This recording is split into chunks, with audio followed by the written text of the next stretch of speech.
En as-tu déjà tellement voulu à quelqu'un que tu aurais déterré son cadavre pour l'amener au tribunal?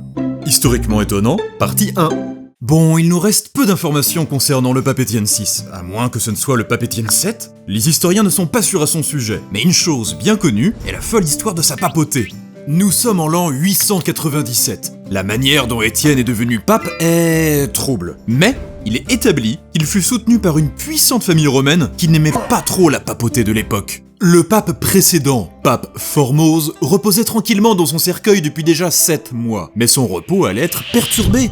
Voyez-vous, pape Étienne n'aimait vraiment pas son prédécesseur. En fait, il le haïssait tellement qu'un beau matin de janvier dans la belle ville de Rome, le pape Étienne donna l'ordre à des gardes de déterrer le corps de Formose de son tombeau, pour aller le traduire en justice au milieu de la cité romaine, où son pauvre corps en putréfaction fut posé sur le trône. Mais bon, il y avait quand même dans la défense un prêtre en guise d'avocat qui était proche de Formose de son vivant. Pape Étienne accusa Formose d'être devenu pape par des moyens supposément illégaux. Ses arguments étaient vraiment très vagues, mais en tant que pape, il disposait d'un grand pouvoir politique, et peu de temps après une audience, bien évidemment absolument impartiale, le corps fut jugé coupable, et le pape Formose fut privé de son titre de pape, et tous ses actes pontificaux furent totalement invalidés et supprimés. Oh, mais ce n'est pas tout. Après le verdict, Étienne coupa les 3 doigts de Formose, qu'il utilisait durant sa vie pour donner sa bénédiction. Pour couronner le tout, le corps fut jeté dans une tombe pour les vagabonds, et non dans son tombeau initial. Et vous pourriez très bien penser que l'histoire s'arrêterait là, mais non, elle devient complètement zinzin. Car il se trouve que peu de temps après avoir enterré un pape qui n'avait plus que 7 doigts, pape Étienne fit déterrer ce pauvre Formose, et oui, encore une fois, et ordonna aux gardes de balancer sa carcasse dans la rivière,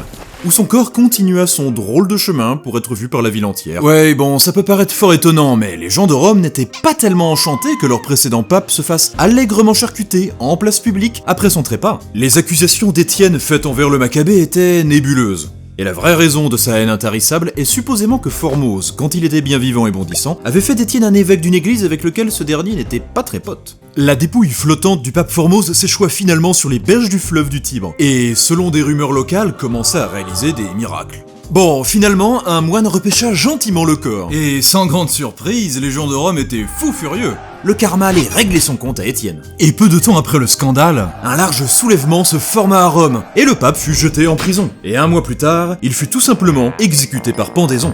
Le défunt pape Formose fut réinstitué en tant que pape légitime, et avec sa dédiabolisation achevée, une loi put être établie pour que personne ne puisse être jugé et persécuté après sa mort pour ses actions.